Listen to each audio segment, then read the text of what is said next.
As many people here on the show know, the thing that really angers me with a lot of things regarding the royal family is the sort of, backstabbing that goes on. I'm not talking, of course, about you-know-who on this particular occasion, but this sort of thing that when you look at it and you kind of think you're in a privileged position here, you are supposed to be representative of the United Kingdom, and the world, the Commonwealth, all of that sort of stuff. And then you see things and you think, well, how on earth would these people get invited to that particular event? And that sort of takes me to the other point of this story. Whatever people think about the British monarchy, they have to put up with a lot, because whatever you think, imagine knowing that the current British Prime Minister claimed, literally on tape in an interview, that he wanted to have a republic. And now, because he's the Prime Minister, you have to meet him once a week in your home to discuss the topics of the day. He only changed his mind when, of course, he became Sir Keir Starmer, ran to that. And this is the problem with the Prime Minister, as many people have pointed out. He's literally a flip-floppy person, He's appalled at things, but then not too appalled, say, to have a grooming gangs inquiry, the sort of thing. Whatever suits him and whatever makes sure that he's got that job, prestige, power and money. It's a bit like this woman. As ever, let me explain. Morning, chums. Nice to see you. Thank you so much for joining me today. Lovely to have your company.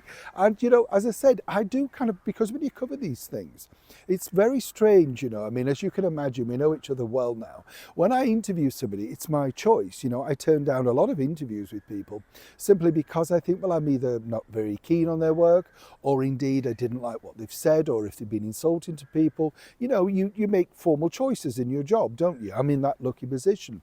But of course, when you're in suddenly a position of power and you've been voted for, then suddenly it's fabulous how they constantly change their mind.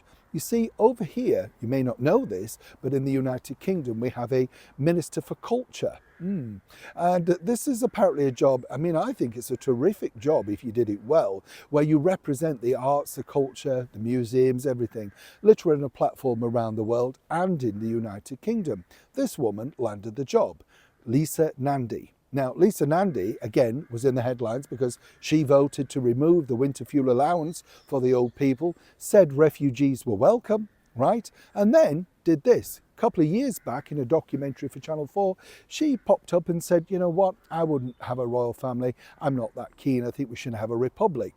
Imagine if you are Catherine, the Princess of Wales, knowing that this woman said this on television and she sat right behind you. That's exactly what happened on VE Day. But now it's all right, you see, because Lisa went on TV and said, oh, she'd had a change of heart.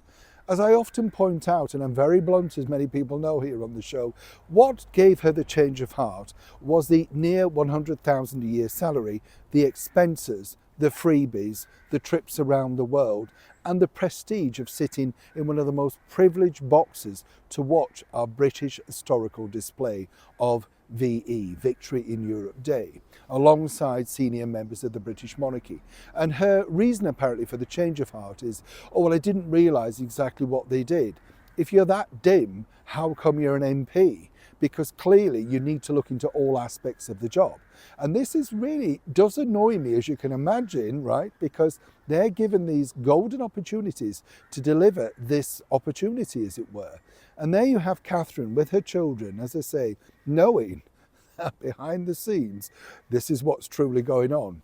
Very wise, though, that Catherine, the Princess of Wales, salute to you, Mom, that you were, well, unavailable for a picture. That's truly what Miss Nandy wanted. Why? Well, it's good for the book when she's eventually booted out of office. Neil Sean, Kensington, London.